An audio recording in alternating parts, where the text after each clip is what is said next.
विगत 24 घंटों में 433 नए संक्रमण के मामले सामने आए हैं।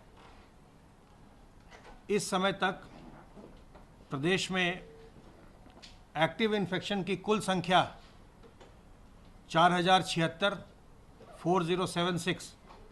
और जो संक्रमित मरीज पूर्णतः उपचारित होकर डिस्चार्ज किए जा चुके हैं उनकी संख्या है 6185। अब तक कोरोना वायरस संक्रमण के 275 मरीजों की मृत्यु हुई है। कल 11,308 सैंपल्स टेस्ट किए गए और प्रयोगशालाओं को 11,021 सैंपल भेजे गए थे। कुछ उनके पहले के सैंपल जो पेंडिंग थे वो, और कुछ जो उनके अपने जो इंडोर मरीज होते हैं उनके जो सैंपल वो टेस्ट करते हैं। इस तरह से उनके द्वारा कल 11,308 सैंपल की जांच की गई। तो ये आप देख रहे होंगे कि अब निरंतर अब हम 11,000 से अधिक टेस्टिंग हम कर रहे हैं और इस संख्या को बढ़ा करके 15,000 तक शीघ्र ले जाने का हमारा लक्ष्य है। प्रदेश के बहुत सारे जनपदों के जिला अस्पतालों में अब ट्रूनेट मशीन भी स्थापित हो गई हैं और उन मशीनों से टेस्टिंग भी प्रारंभ कर दी गई है। बस्ती जिले में 50 टेस्ट कोरोना के ट्रूनेट मशीन से अब तक किए जा चुके हैं। इसी प्रकार से अन्य जनपदों में भी यह कार्य प्रारंभ हो गया है। इससे हमारी क्षमता संक्रमण के जांच की और साथ ही साथ जो उन लोगों को नॉन कोविड केयर चाहिए और जिनमें किसी प्रकार का संशय हो उनकी तत्काल जांच करके उनको इलाज उपलब्ध कराने की हमारी क्षमता इससे बढ़ी है। इस समय आइसोलेशन वार्ड में कुल 4,175 लोगों को रखकर उनका इलाज किया जा रहा है, जो विभिन्न चिकित्सालयों में अथवा चिकित्सा महाविद्यालयों में रखे गए हैं।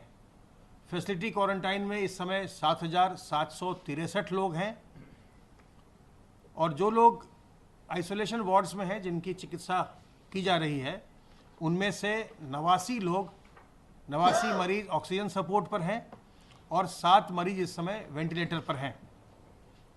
पूल टेस्टिंग के अंतर्गत 5-5 सैंपल्स के 1,084 पूल कल लगाए गए और उसके अलावा 10-10 सैंपल के 127 पूल कल लगाए गए।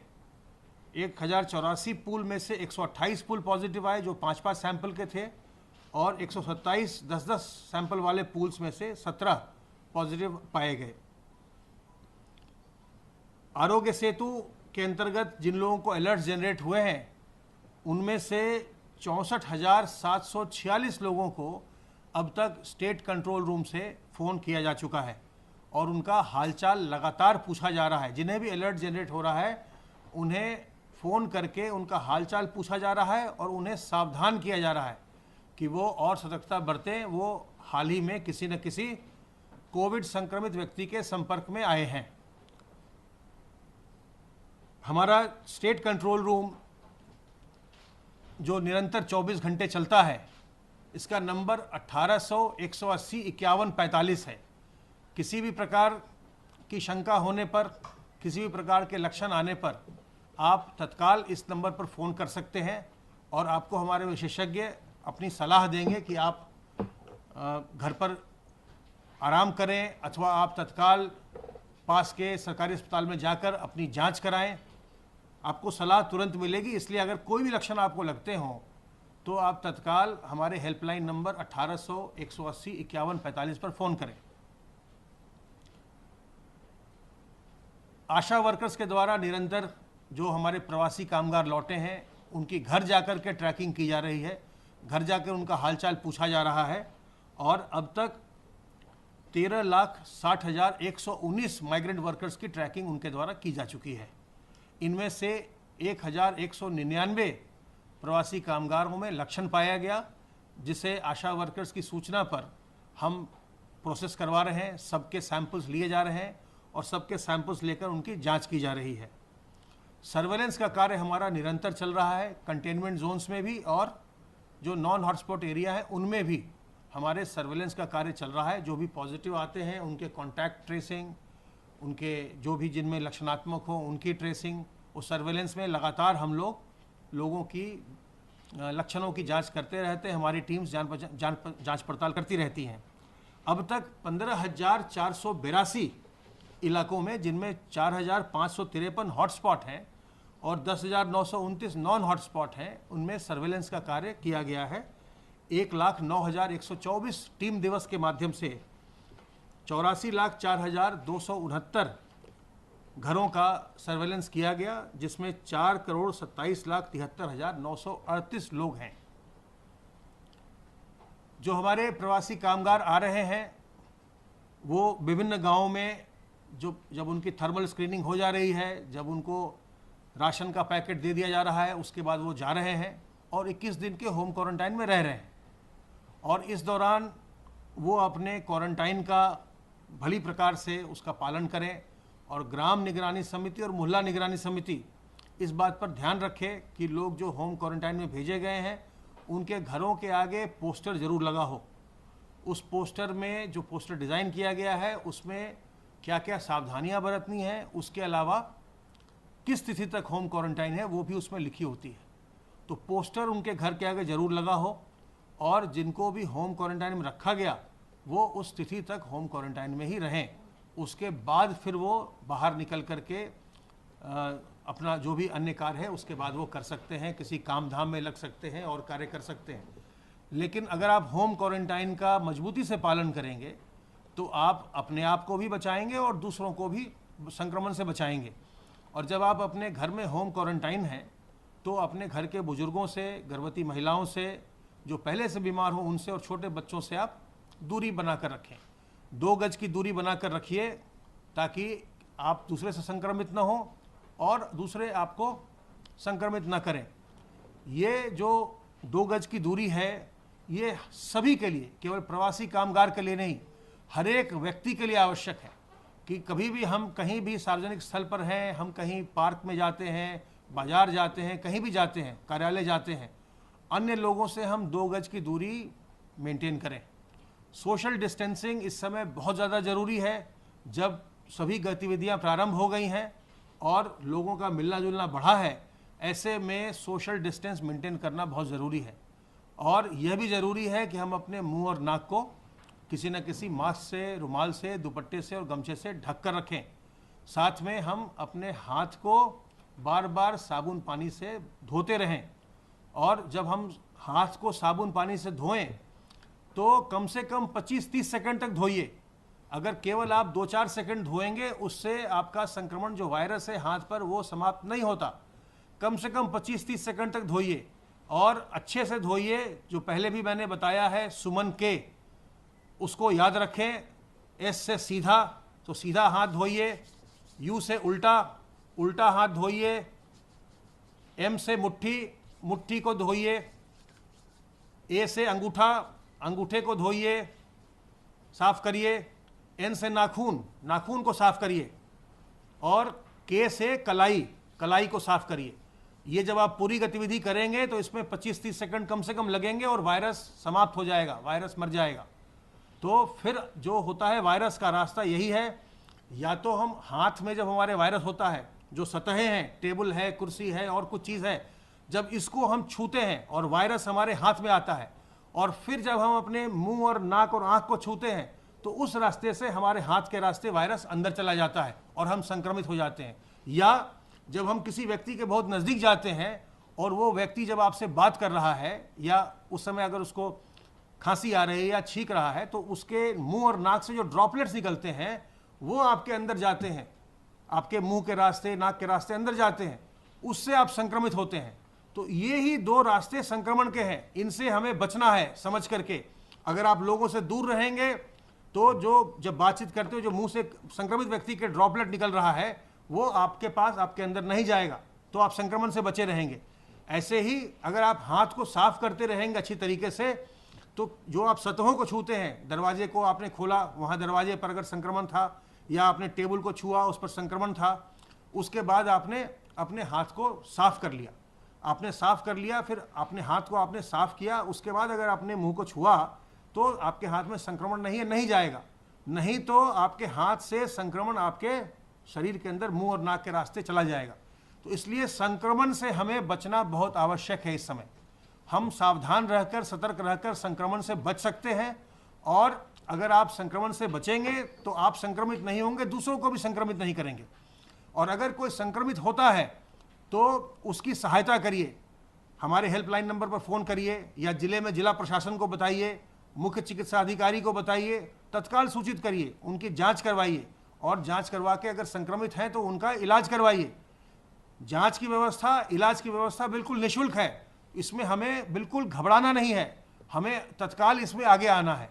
जो भी प्रकरण हमारे सामने अभी आ रहे हैं उसमें हम लगातार ये देख रहे हैं, जो लोग विलंब कर रहे हैं, जो अपनी बीमारी को नहीं बता रहे हैं, बाद में आ रहे हैं, उनकी बीमारी में जटिलताएं उत्पन्न हो रही हैं।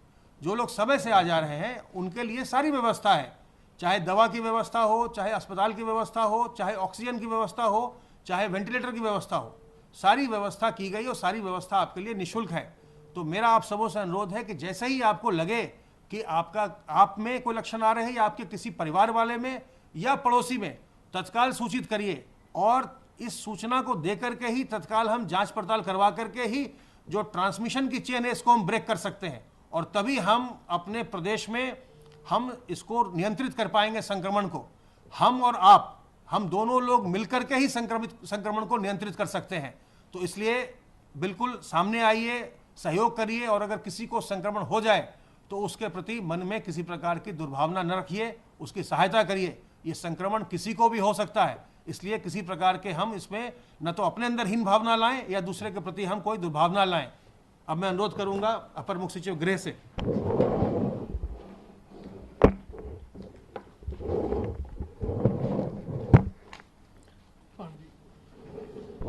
माननीय मुख्यमंत्री जी ने आज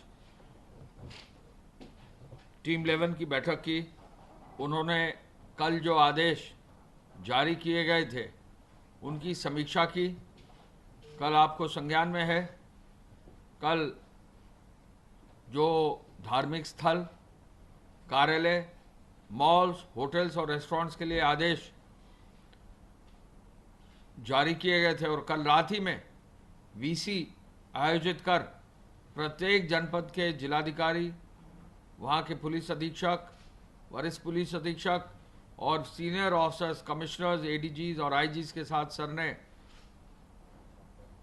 बैठक करके उनको विस्तृत निर्देश, जो नए आदेश जारी हुए हैं उनके लिए दिए, और कहा कि लगभग 40 घंटे का उनके पास समय था कल बैठक के समय से कल सुबह तक, जब ये सब खुलेंगे, कि वे समन्वय स्थापित करके जनपद स्तर पर कार्रवाई करें।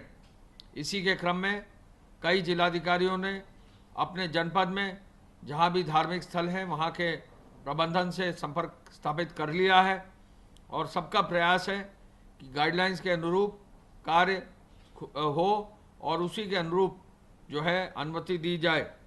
माननीय मुख्यमंत्री जी ने जो निर्देश दिए हैं उसमें ये भी निर्देश दिए हैं कि आज सायं तक जिलाधिकारीगण प्रत्येक जनपद में अपना समन्वय स्थापित कर लेंगे, और इस आधार पर कल से जो भी अनुमतियां दी गई हैं उनके अनुरूप कार्रवाई की जाएगी।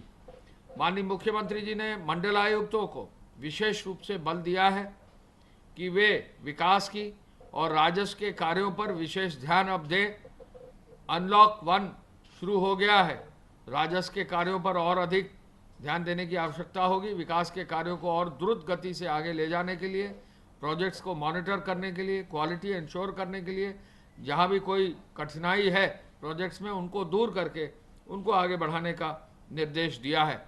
खुद माननीय मुख्यमंत्री जी आज बस्ती मंडल गए हैं, वहां पर निरीक्षण कर रहे हैं।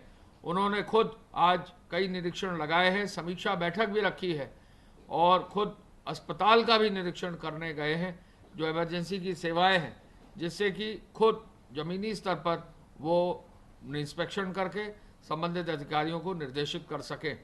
मुख्यमंत्री जी ने यही कहा है कि जो अस्पताल हैं, नॉन कोविड हॉस्पिटल्स हैं, उनका सबका व्यापक और बृहद रूप से पूरे प्रदेश में इंस्पेक्शन हो। स्वयं ही वो प्रतिदिन जो भी अस्पताल हैं, वहाँ के जो मरीज़ हैं, वहाँ से फीडबैक सीधे ले रहे हैं। ऐसे में उनका ये मानना है कि अगर फीडबैक लिया जाए, अगर इंस्पेक्शन टाइम से किया जाए और जनपद स्तर पर चूंकि विशेष सचिव स्तर के अधिकारी मौजूद है, तो ऐसे में कोई कारण नहीं है कि चिकित्सकीय व्यवस्था को और बेहतर नहीं किया जा सके। कोविड हॉस्पिटल्स में अपर निदेशक और संयुक्त निदेशक स्तर के अधिकारी स्वास्थ्य विभाग के लगाए गए हैं। उनको भी निर्देशित किया गया स्वास्थ्य विभाग के माध्यम से कि वो जो भी अस्पताल हैं उनका निरीक्षण करें और व्यवस्था का पर्यवेक्षण करें। जैसा कि मैंने आपको बताया, माननीय मुख्यमंत्री जी ने अब निर्णय लिया है कि चूंकि अब अनलॉक 1 हो गया है, निर्माण के कार्य शुरू हो गए हैं, तो बृहद रूप से जो बड़े प्रोजेक्ट्स हैं, एक्सप्रेसवे हैं, मेडिकल कॉलेज हैं, विश्वविद्यालय हैं, सड़कें हैं, नहर आदि का निर्माण है, जहां श्रमिकों और कामगारों को रोजगार दिया जा सकता है, इनकी समीक्षा, इनके प्रोग्रेस के प्रति, श्रमिकों और कामगारों के रोजगार के प्रति, सभी के प्रति जो है सुनिश्चित करने के लिए उन्होंने निर्देशित किया है। उद्योग, कृषि, उद्यान में निर्माण और रोजगार की संभावनाओं को भी आगे बढ़ाने का निर्देश उन्होंने आज दिया है।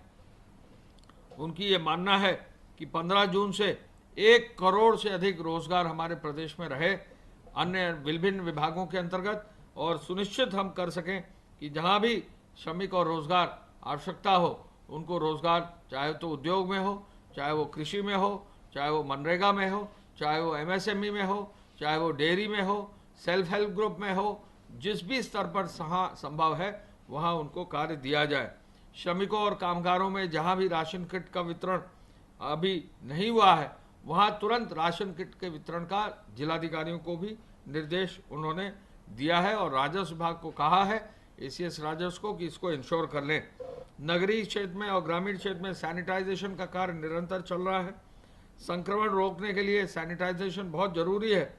स्ट्रीट वेंडरों के लिए भी योजना बहुत जल्दी लाई जा रही है 10,000 रुपये के लोन पर, और जो भी हमारे श्रमिक और कामगार हैं, यदि उनको किसी न किसी रूप में आवास की ज़रूरत है तो किराए पर आवास की योजना भी जल्दी ही आगे बढ़ाई जाएगी।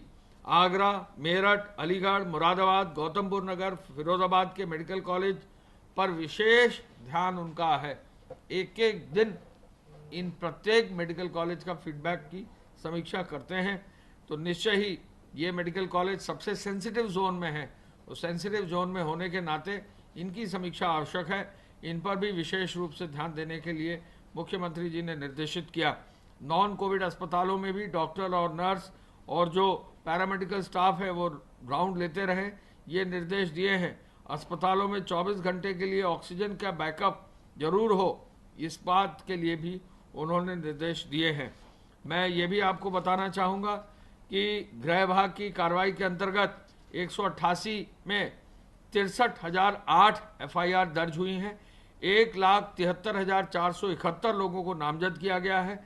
58,68,902 वाहनों को चेकिंग करके 52,213 वाहन सीज किए गए हैं, और चेकिंग अभियान में 26,44,59,36 रुपये का जो है शुल्क भी वसूल किया गया है। जो आवश्यक सेवाएं हैं उनके लिए 2,88,824 वाहनों को परमिट दी गई है। कालाबाजारी में 893 लोगों के खिलाफ 685 FIR दर्ज की गई हैं और 316 लोग गिरफ्तार किए गए। कालाबाजारी और कहीं भी जो है जमाखोरी पर किसी भी तरह से कोई भी जो है कमी नहीं होगी कार्रवाई करने में, और ज़ीरो टॉलरेंस रहेगा। फेक न्यूज़ पर विशेष रूप से सूचना विभाग द्वारा कार्रवाई की गई है। 1389 मामलों में कार्रवाई अब की गई है। कल 8 मामलों में ट्विटर के साथ और फेसबुक के 1 मामले में कार्रवाई की गई है। हमारी हिदायत है कि फेक न्यूज़ सोशल मीडिया में कतई न लगाएं। कहीं भी अगर फेक न्यूज़ सोशल मीडिया में आएगी तो FIR दर्ज करने की कार्रवाई भी हो जाएगी। हॉटस्पॉट्स अब 1905 हो गए हैं। 749 थानों में, 739 थानों में, 739 थानों में कुल 7,89,004 मकानों में करीब करीब 54,17,000 लोग चिन्हित हुए हैं हॉटस्पॉट्स में। हॉटस्पॉट्स में जो पॉजिटिव लोग हैं उनकी संख्या 3,924 है और हॉटस्पॉट्स पर विशेष ध्यान देने के लिए कार्रवाई भी की जा रही है। जनपद स्तर पर जो भी जिलाधिकारी और वहाँ के पुलिस अधिकारी हैं, हॉटस्पॉट्स को अगर कंट्रोल कर लेंगे तो निश्चय ही कोरोना के संक्रमण का प्रभाव काफ़ी हद तक इससे जो है कम हो जाएगा। एपीसी साहब की रिपोर्ट के अनुसार लगभग डोर स्टेप डिलीवरी में 3,776 जो है मिल्क बूथ और वैन लगाए गए हैं, दूध वितरित किया जा रहा है। डोर स्टेप डिलीवरी में फल सब्जी में 5,227 वाहन लगाए गए हैं और प्रोविजन स्टोर की डिलीवरी में 4,691 प्रोविजन स्टोर की डिलीवरी डोर स्टेप पे की जा रही है। इसी के साथ साथ हॉटस्पॉट्स के क्षेत्र में 125 सामुदायिक किचन भी शुरू किए गए हैं और काफ़ी हद तक इन क्षेत्रों में भी राशन की कार्रवाई वितरण की जा रही है। जहां तक गेहूं क्रय केंद्र का सवाल है, बहुत तेज़ी से कार्य हो रहा है। 5893 क्रय केंद्र खोले गए हैं और न्यूनतम समर्थन मूल्य पर कुल मिलाकर 274 लाख क्विंटल गेहूं का क्रय हुआ है। मंडी परिषद की रिपोर्ट के अनुसार मंडी में जो है 92 लाख क्विंटल का जो है क्रय हुआ है। इस तरह 367 लाख क्विंटल से अधिक गेहूं मंडी के माध्यम से और सीधे खरीदने पर कार्रवाई कर दी गई है।